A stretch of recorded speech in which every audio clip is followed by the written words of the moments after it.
Today we'll talk about how can you enable this sign or know how you can do that on your Robinhood app. So all you have to do in the first, so you just go down here, click on this sign down here. When you just click on it, it's going to take you to your profile. It's going to show for you like this. You go above this sign, click on it here.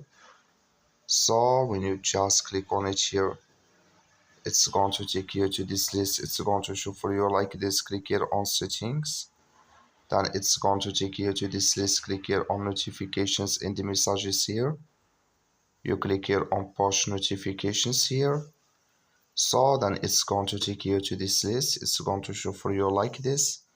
Just scrolling down here until you will find here crypto price alerts. Just click on it.